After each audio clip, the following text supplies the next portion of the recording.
Hi, I'm Joanna Barron. And I'm Leslie Gray. Welcome to the Love and Dividends podcast, where women get smart about money. We'll share interviews and conversations about optimizing your finances, getting started with investing, and building wealth. Our guest this week is Alexa Turner. Alexa is a Toronto family lawyer and an accredited family mediator committed to helping families resolve their disputes respectfully and out of court. She co-founded Resolve Dispute Resolution with her law partner and mom, Victoria Smith. She's committed to assisting her clients separate and divorce with dignity and to ensure that they feel their needs have been met in the process. As a mediator, her philosophy is the same. Alexa guides families through the separation process with support so they can negotiate custom-crafted solutions that meet their family's needs. This week, Alexa gives us a family lawyer's view on personal finances, including the money faux pas she sees millennials couples making. She believes prenups should be a plan for your assets rather than a way to protect your assets so that couples can build wealth together. She tells us about getting in the same book with your partner when it comes to finances, the conflicts when one person saves or spends more money than the other, and the shame that women feel when they do not understand how their finances work, even after many years in a relationship. Enjoy. Welcome back to Love and Dividends. We have on the episode today a very good friend of mine, Alexa Turner. Lex, how are you doing and how are you holding up during pandemic times? Hi guys, thank you so much for having me. How am I doing? I think I'm doing as we're all doing. I think we all are managing and not managing simultaneously. Um, in different ways, but what a crazy time to be alive, really. No question, no question. But I have to ask you, Alexa, and by the way, I had to turn off all my Amazon devices. It was very stressful. I was Yeah. like, oh God, Alexa's gonna go off every time I say her name. Oh yeah, yeah. So That was I have a literally, I funny was story. worried about it. And I still Well, think even now if I people, turn it off, she still listens. You know what I mean? But what I'm wondering is, I heard some reports that the divorce rate, because you're a family lawyer, which we'll get into, the divorce rate in China skyrocketed after lockdown ends. So do you have any inside line on how that situation is going to go down here? So interestingly, I'm wondering about it. So I've heard about this. Every client I have is like, I'm not alone, right? Like for a while, the divorce rate actually was, or I call it the relationship rate, because so many people Mm. that aren't actually married separate in a really real and significant way. And that's not captured in the divorce rate, obviously, because they're not legally married. We don't have tracings of that in the same way. But in my practice, obviously, I draft separation agreements for people so I can kind of get a sense of what's going on. And I think there was a trend that actually the divorce rate or relationship rate was actually decreasing. And I Hmm. think, unfortunately, it's going to increase again. I think we are going to mirror China. I think that people that were once able to cope with going to work every day and having a vibrant social life aren't, right? A lot of those coping mechanisms are gone when you're in isolation, especially with your partner. For sure. Oh, Okay, should we get But we'll into the see. But we'll see. Q&A? Yeah. yes, Okay, we shall so see. Alexa, you are, Yeah. and we'll properly interview you before this, but you're a collaborative family lawyer. So what does that mean, and how is it different from a traditional family lawyer? Right. So I am a lawyer that doesn't go to court. I'm basically a solicitor, like a transactional lawyer in Whoop, whoop. the arena of family law. So the collaborative process is actually a term of art. It's a design process. I think many people are familiar with mediation, which is a process where you attend with a neutral party to help you come to the terms of an agreement. The collaborative process is another process option available for families where you each hire your own advocate, so you don't have a neutral in the form of a lawyer. You each have your lawyer, and but you agree you're not going to go to court.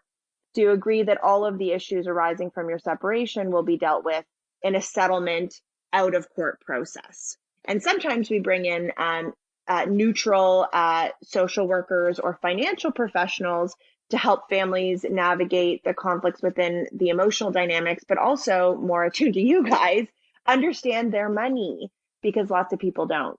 So we bring in experts to help, like, what is tax smart? Like, there's a gazillion tax advantages actually to being separated. Like, what are they? And many lawyers are actually not trained to be able to give that advice properly. So we make sure we have those kind of people on our team. So that's really the process. You're doing the exact same thing, just out of court and in a more structured settlement scene, like kind of arena. Awesome. Awesome. Yeah. Yeah. So in your practice as a family lawyer, how important would you say, and you've kind of started to touch on this, a couple's finances are, and more speaking in terms of the long-term health of that relationship? So this is such an interesting question because I feel like I see people that earn a ton of money and have nothing, people that don't earn Mm. very much and have nothing, people that earn a lot and have a lot, people somewhere down the middle, and people that don't earn a lot and have managed their way to being quite financially healthy. And so I feel like I do get a really odd and almost like creepy glimpse into people's money to the penny, which is such a kind of a unique position to be in. But I also see it at a really snapshot in time. So unlike a financial advisor or someone who's kind of working with a family to work them forward, I'm really seeing their financials in the last kind of year or 2 years, which is kind of an interesting thing. And I think that I see so many different things about how people are doing it right and how people are doing it wrong. And I would say it's also a large source of why people are separating, because they disagree about money, they're fighting about money, there's either not enough, or there's a feeling that there's not enough.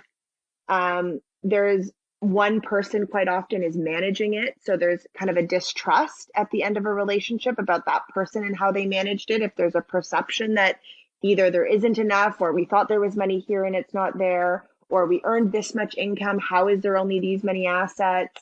And then the very real reality that when you separate, you're taking the exact same amount of income and you're splitting it into two different households, which means your expenses skyrocket.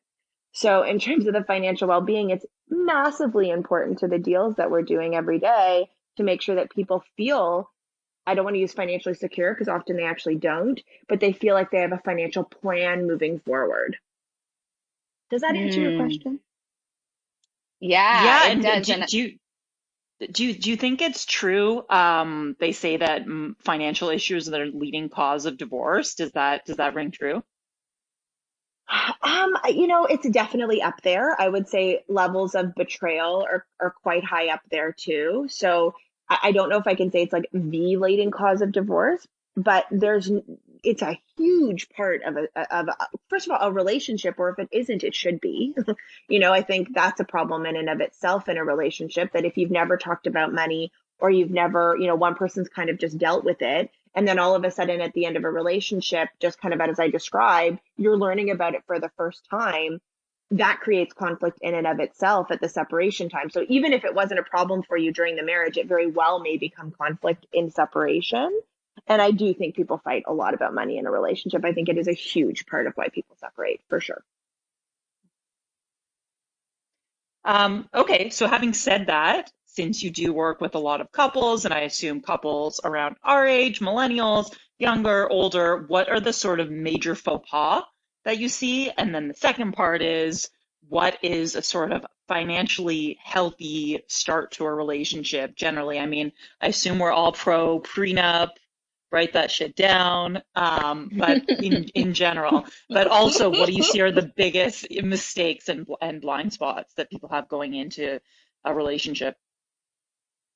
So that's kind of a two-parter for me, because one is, what are the blind spots when they're going in?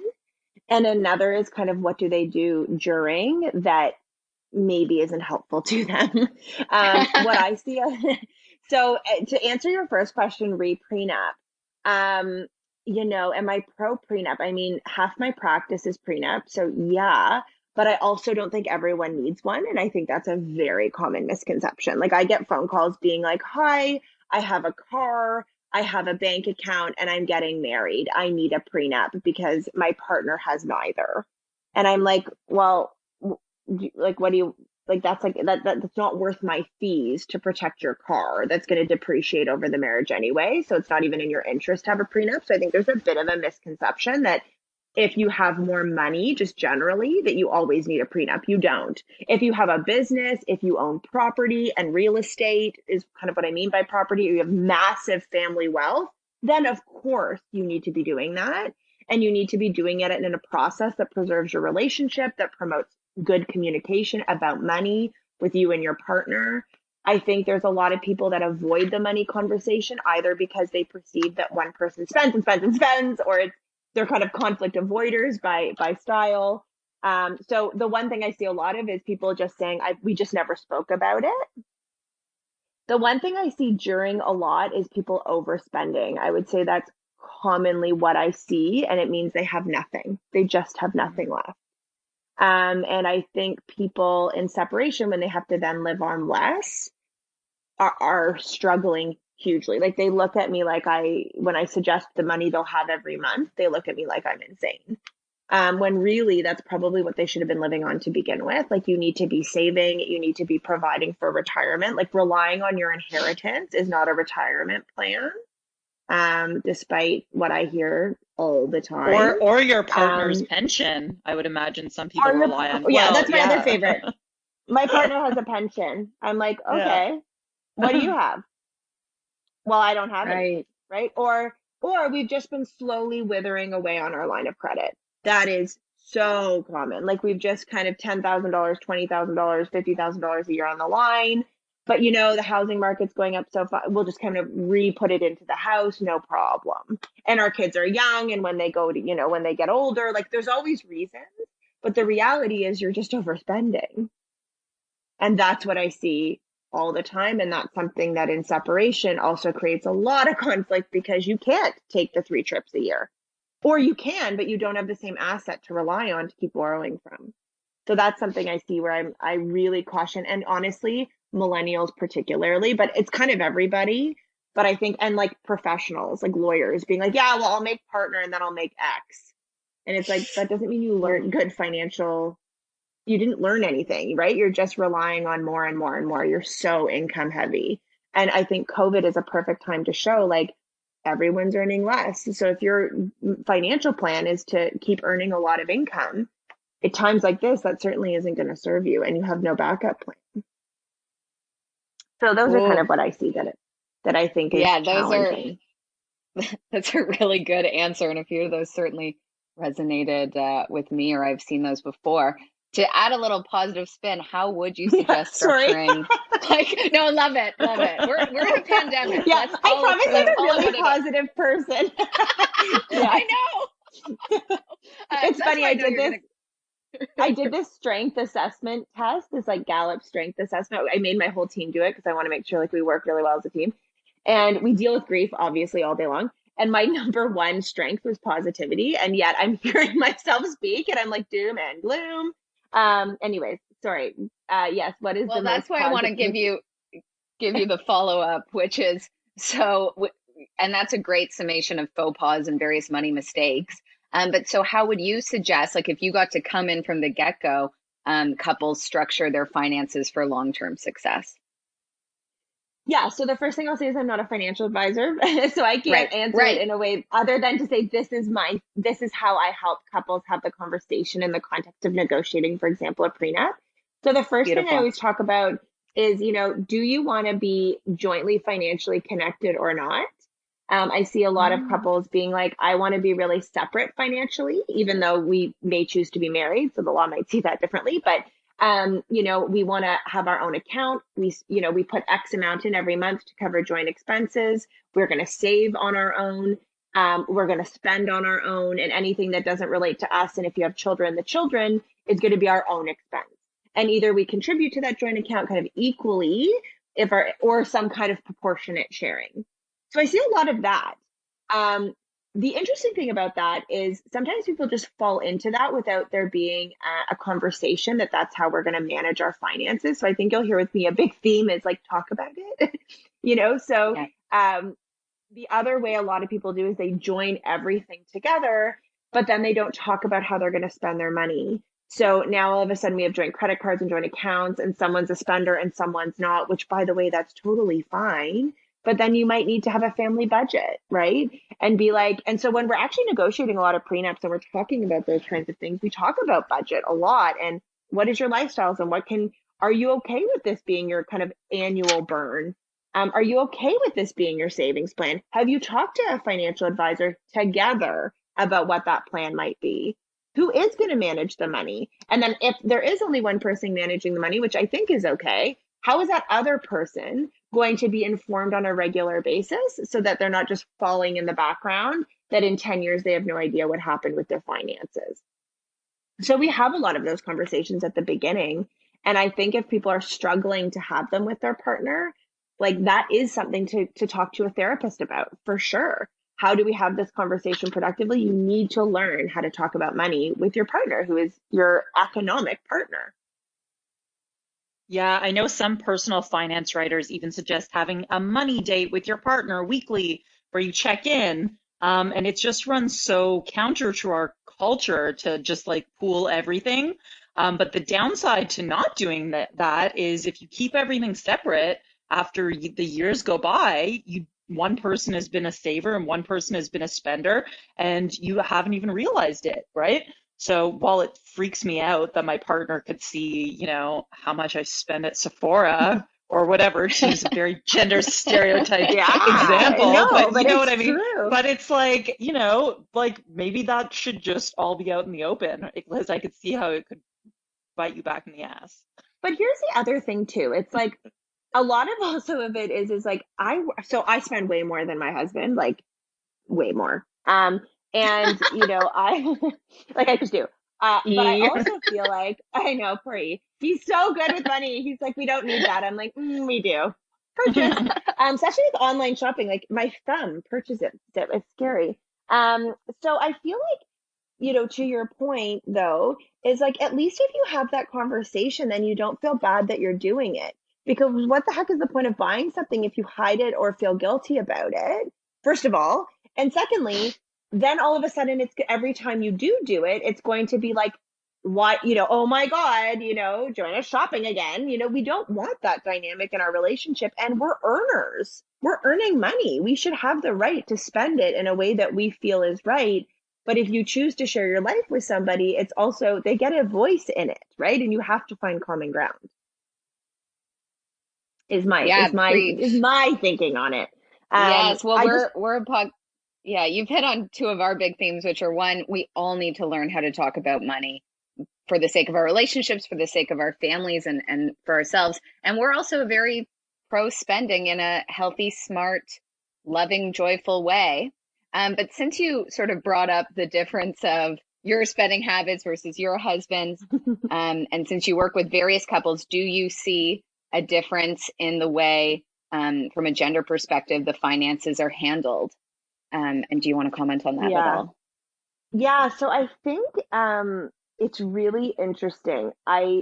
So in my just personally, I'm really, really more interested in the finances than my husband is. He's a bit better actually at like the investing side. Like he knows every piece of news. He's like, we should be looking at like he's way better at that than me. What I'm a bit better at is here's the budget, here's how we're going to live it. We got to make sure this is going in every month, the auto payments, right? We speak about money very regularly. I also own my own business. So the way I get paid isn't every month, right? He also is a contract, like he also doesn't have a T4 job. So we're always speaking about money in a really open way. And we're always connecting about how do we feel about it, right? How do we feel about what we're doing? And are we on the same page? And if we're not, how do we get to, again, I always call it into the same book as a starting point. And so what I see though with a lot of couples is that one person takes over and there's just no sharing. And it's not necessarily a man or a woman. I'm going to be honest. In my personal life, I get the feeling more of my friend couples and my social network, the man seems to be doing a little bit more of it. But in my practice, I would say as millennials, it seems to be one person is doing it, not both. And then there's just no conversation about it, which I think I was highlighting. Um, And I do think that there's also sometimes the person who's the higher income earner actually isn't doing it, right? Their spouse is like paying the bills and stuff and doing the kind of regular finances, but doing none of the investing, right? So they'll do like kind of the day to day, pay the hydro bill, pay the mortgage, but then they have no idea that where the rest of the money is. And they have no idea. And I think certainly in the older generations, women for sure are not knowing what's going on at all. Like at all. And I am seeing a trend that is changing. And I think that's really hopeful. And I think it's because women are starting to earn more, honestly, and also out earn their partner. Mm. Yay. I Yeah, that's know. sort of Yay! the classic like 70s divorce story is yeah, the wife comes and wants divorce, but she just has no idea how much money there is or where it is, and she ends up just kind of getting bamboozled or is too scared to leave the marriage, right? Which could be abusive or could not be empowering her. So this is definitely a norm that has to change. And I think Yeah, it's we're slowly, like, yeah. I also don't think, by the way, there's still tons of people we know that I think the interesting shift would be that I think it's now shameful not to know about your money. Like there's an element of shame because it is mm, expected that that everybody should know it.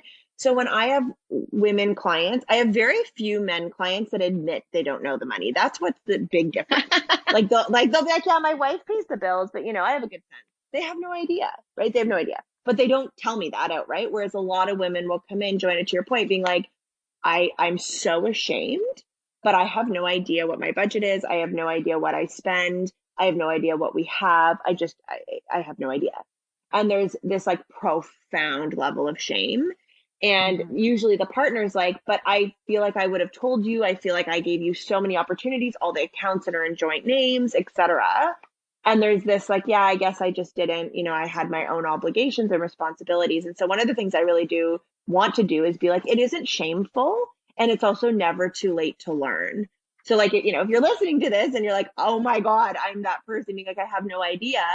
Now's the time to learn about it, right? Don't learn about it when things are rocky. Learn about it now. Um, and it's okay. Like, it's okay. There's tons of people that want to help.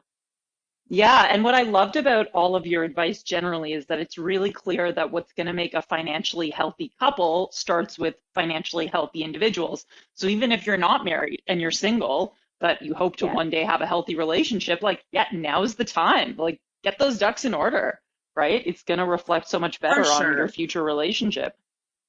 And I also think it's true, like, I'm a big proponent that, like, not so in a relationship sense, and I speak in that sense, it's because it's the one in which I work.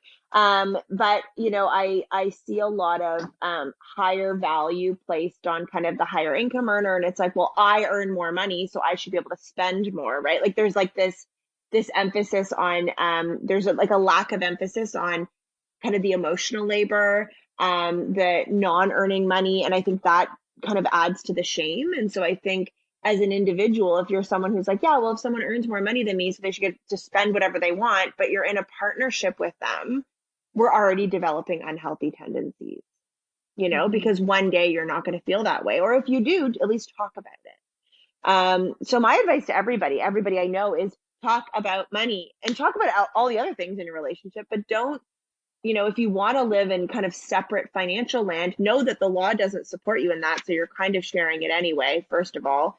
But secondly, make that intentional so that you do feel like you have a plan together and that when you're going on a trip, it's not like I can't afford to go. Right? Like, is there, right, that you're thinking about what is our lifestyle, where do we spend money, and how are we going to make even if we're living financially separate, how are we going to make those goals happen together? Because ultimately you'll be happier together. And just one quick follow-up. When you say the law doesn't support you if you want to live in separate financial land, which I love the phrase, Yeah. what you just mean for the non-lawyers in the crowd is that in Yeah. the event of a breakdown of a relationship, the court will seek to enforce an equitable division of assets. Even if you both had independent legal advice and signed a prenup agreeing to the same, like I've seen all these family law cases where, it's usually the wife doesn't work and raises the family, and then the court determines that even if there is a prenup, that she's entitled to, let's say, half of the value of the marital home and things like that. But could you just spell that out? Yeah. So, in terms of durability of, yeah, so that's a really good question. When I refer to that, I actually mean that our legislation, so the Family Law Act, which actually for property only governs married people. It does not provide for unmarried people. So that's a first distinction. Everybody, I see so many people and like, I'm common law, it's the same. It is not the same. Legally, it is not the same. You do not have a legislative right to share in property. So if you're married, though, you do, right? So there's a presumption that the growth in assets over from your date of marriage to your date of separation will be shared. So if you're married, you don't have a prenup and you're living separately, and you're like, well, I saved all this money during the marriage, half is still your partner's, right? So that was kind of my first part. The second part, in terms of durability of a prenup, which is I think what you're highlighting on, is prenups are a highly, highly sensitive agreement to do for many reasons. One is if you're going to bother doing it, you want to make sure you can rely on it. And what used to happen is that these are prenups that were just so unconscionable. They were like, you get nothing. And we've been together for 30 years and I've never worked and we have 3 kids, but you get nothing if we step, like, that's just ridiculous. So nowadays we actually, like, I do a lot of this work and we actually meet with them. We have meetings about what their goals are for their relationship, for their contract, like, talk about the money. What do you want here? Why are we sitting here? A lot of people use the word, like, I want to protect my assets. I always kind of reframe that to provide a plan for your assets. So it doesn't feel so much like everything is yours and something else is theirs and we're not doing any building together. So we really try to make sure that the agreement, if it needed to be relied on, would be in the realm of fair. If not, it's not worth doing at all. It won't be upheld. Does that answer that question Amazing. for you? Yes, that was very well done. So we'll move on to our sort of final segment, which is our money wins for the week. And so this can be something where you had a purchase you feel really good about. Perhaps you've just saved a lot of money. Perhaps you've made an investment or sort of any money move that you feel good about. So Lex, do you have one for us this week? Yeah, I do. So for me, it was buying my house. You gave me this question. I thought it was a great one because it's positive, and I think we all have money wins, all of us. And for me, I bought my house when I started my own practice, which felt really counterintuitive. Like, I literally went from making a base rate income to making no income or an extremely small amount of income. And then we bought the house. And at the time, I thought I was going bankrupt and would forever be financially dead to the world. Um, and we ended up renting out the house for a year until we could afford to live in it. And now it's in COVID, I'm realizing I remain self-employed. It's a scary time to be self-employed. It's a scary time to not have reliable income on either of us. And my husband can't work right now in COVID because he's in film and film is shut down. So here we are. And I look at this house and luckily we haven't had to borrow against it, but I feel very lucky that it's done so well that it is such a form of security during times of uncertainty. So I do feel like our house is my money win, especially right now. Nice. House is a huge money win. Damn. Well done. Hmm. Yeah, but also it's funny. I had an amazing person advise me. So we bought this house. We both fell on the floor and cried. And I was like, you got to get out of this. We can't afford it. And it's interesting because a really interesting person in my world was like, you know what? This will be the best thing you ever do. But if you can't afford it now, rent it and stay in your like $1,500 a month, which 8 years ago was, felt expensive, especially with not a lot of income, which I now know is pretty much a steal. But stay there and make money on your house and just go in when you're ready. And honestly, for anybody that's like, that was the best advice I've ever gotten because I did the house. We made $1,000 a month on the house. So I basically could live for free, which allowed me to start my own practice and do it without feeling totally dead to the world. And here we are. So it's like, I do think the things that make you totally frightened hopefully end up being pretty good. But anyway, or maybe that's just my experience. Oh no, that's a great one, Lex. And I've been to that house. It's very nice. It's a great amount. Well, What it's what actually what area under, what area is it in? so I live just north of Roncesvalles in the Junction Triangle, kind of like Dundas, West and Bloor area. Oh, so nice. which is nice Except I just because heard my that they're going to office, shut down High Park. I'm like, you can't shut down all of High they Park, apparently bitch. already did. Yeah, they Oh, Oh apparently already did. Yet, like no. droves of people are there. So I'm like, great oh job, no. City of Toronto. But my office is in No. Roncesvalles, so it's nice. I'm a 10-minute walk to work, so it's all very Oh, nice. Very, very good. Beautiful. But yeah, what are your money wins? Can I ask that?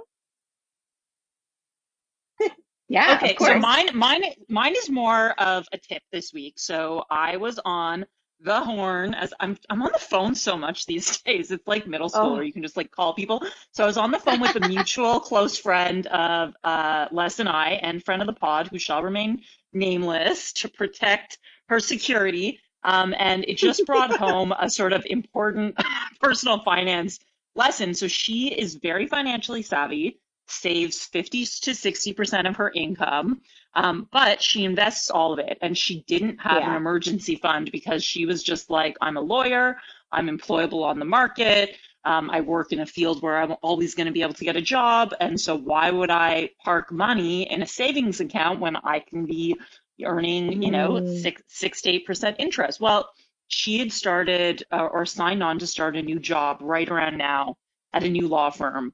And she had given her notice to her previous job, and then lo and behold, pandemic hits, and her start date got pushed back. So she was facing a gap in income and had no emergency fund. All of her money was tied up in the market, which is down now. So she didn't want to have to start selling off her investments. And it was just a big lesson. So she sorted it out. She negotiated with her current employer that she can stay on for a little while because this new firm can't onboard her because of the pandemic. And it's just a lesson that even though it's not the sexiest thing in the world and you're not going to get crazy returns, you need an emergency fund. You don't know what's going to happen. A global pandemic could hit and you could have a gap in income. So you don't want to put yourself in a situation where you're selling off losses, which is the only time you really realize a loss is when you have to sell off hmm. your stocks. So for me, that was like, oh, damn, I'm going to beef up my emergency fund. And I think Yeah. right now is a good time. Like generally people recommend 3 to 4 months of expenses as an emergency fund. But I think now is a good time to think about maybe beefing it up to 6 months, just because there, but for the grace of God go I. So that's my money win, money tip this week. Oh, I think Yeah. that's a great Well, tip too, because just to borrow from that, like divorce is the same thing, right? People come to me and they're like, "How am I supposed to pay for all of this? And how am I supposed to pay to do it well?" And what I always say to people is that like the biggest, you're restructuring your family, the most important people, everything that you've worked for and owned is going to be restructured, and you need to pay for a process that's going to do it properly. And so many people don't even have a month saved up, right? So I always say if you have an mm, emergency fund of 6 months, but then you need to leave or separate, at least you have some of that money that you can go, you know what, I'm going to invest in my family to make sure this is that I'm going to do this properly, rather than like meet with my ex-partner, try to do it on the back of the napkin, try to get as little legal advice as possible, and realize I haven't done this well at all, and I've created way more conflict than I needed to, which is what I see all the time. People trying to do it by themselves and then need lawyers, and we're untangling. And so I think that emergency fund is so important for so many life instances. What if someone passes away and they don't have insurance, etc.? So I Yeah. think that's a great tip. yes. Lex, for sure. Emergency fund was my money win on the Yes. episode with Anjali. And with another episode we'll be launching with Elkie, we're talking about what if people pass away. So you're touching a lot of our points.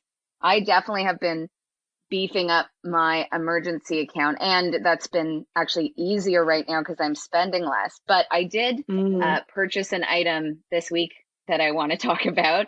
It's from a Toronto-based designer, Hilary McMillan. I bought a beautiful white trench coat from her online. And why I love Ooh. this brand is she is a Canadian contemporary, cruelty-free, size-inclusive women's wear brand. So it goes up to 4X, everything. She makes like snake skin, but no animals were harmed in the making of this. And a really cool thing, Nice. a really cool thing she's doing right now, if you go to the website, you can download a kit that gives you patterned fabric and where to drop off so you can make masks so they wouldn't be medical grade, but they'd sort of be for frontline workers and people like that who perhaps don't have access to masks but need them. And I believe she personally is making a ton because she's a clothing designer. So that felt like a really good win. But this trench coat is also beautiful, Joanna. You will love it. It's white and long, and I can't wait for when I actually get to go back into an office to just look very chic in this very. I'm just picturing perfectly fitting. Yeah, I'm picturing Les on the first day post lockdown, just walking out to Young and Bloor in her white trench, wearing stilettos, looking like a boss bitch. Tesla. I can't wait. And your Tesla. Yeah. Thank you, ladies. Yes, it was very on brand. It was very, and Alexa, you would love this too because she designs for like women with real curves, like does a really good hourglass kind of silhouette. So love it. I'm loving you gotta her right love now. a good trench coat. It's also like, I think your point too, Hess, if we're not spending as much, it's a good point. Like this is forcing us all to kind of hunker down, which is good for money saving. Yeah, for sure. Well, thank you so much for joining us today. I think this is a perfect time to sign off. Thanks again, Lex, and sending love and dividends. Love and dividends. Thank you so for much. having me. See you soon. Bye. Thank you so much for listening to the Love and Dividends podcast.